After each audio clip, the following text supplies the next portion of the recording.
and girls. It's Professor Sal, the science gal. Look what I have on today. I'm wearing my Seahawk shirt. Do you have a Seahawk shirt? Do you know what Seahawks are? It's the football team that Seattle has. They pass the ball, they catch, they run. So on Fridays, I wear my Seahawk shirt. But of course, I have to have my Professor lab coat on. So I'm going to button up and get ready to read two stories about Peter. Do you remember we read The Pet Shop? Yeah, well, this story is a letter for Amy and Peter's chair. And I'm going to start with Peter's chair. Peter is not very happy. He might have to give up his best chair from when he was little because he has a brand new baby sister. Do any of you guys have a brand new baby brother or sister? I bet some of you do. Well, this guy named Peter ends up having a baby sister. And let's find out what happens in Peter's chair. And as you notice, this is another great big book. The author is Ezra Jack Keats. Here we go. Peter's chair. Peter stretched as high as he could. There, his tall building was finished. Whoa, that is mighty tall. Crash! Down it came. Shh, called his mother. You have to play more quietly. Shh. Remember, we have a baby in our house. Peter looked into his sister Susie's room. His mother was fussing around the cradle. Hey, that's my cradle, he thought. They had painted it pink.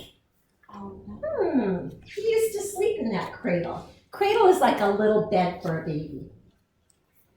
Hi, Peter, said his father. Would you like to help me paint Sister's high chair?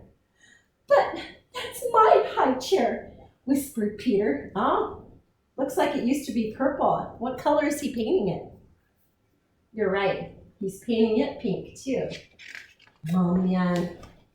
And then he saw his crib and he muttered, my crib is painted pink, too?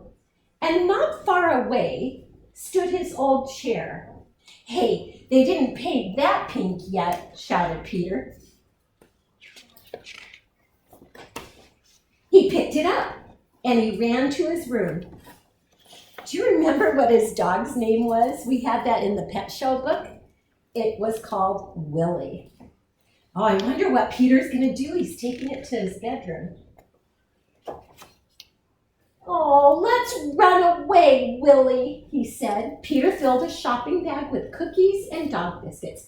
We're going to take my blue chair and my toy crocodile and the picture of me when I was a baby. And Willie went and got his bone. Oh, I said I thought it was purple. It's not purple, silly Professor Sal. It's blue. They went outside and they stood in front of his house. This is a good place, said Peter. He arranged his things very nicely, and he decided he would sit in his chair for a while. But he couldn't fit in the chair.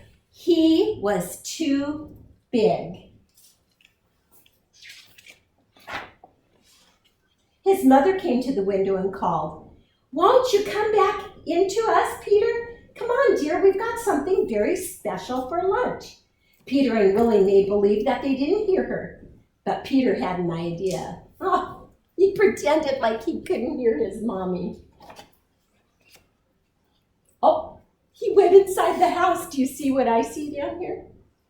Soon his mother saw signs that Peter was back home.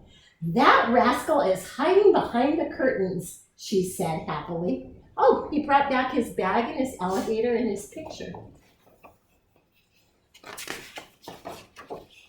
And she moved the curtain. Oh, Peter was not there. It was just his shoes. He tricked her. Here I am, shouted Peter. Surprise! Oh, that's funny. He was just teasing his mom. Peter sat in a grown-up chair, and his father sat right next to him. Daddy, said Peter. The little chair should be painted pink for Susie. He's gonna give his baby sister his chair. Oh, look. And they did. They painted it pink. The end. Oh, sometimes it's hard to give up a toy or something you had when you were little, but sometimes it's really special to share it with your baby brother or your baby sister or friend. So thanks for listening to Peter's Chair. Stay tuned for one more story. Bye, boys and girls.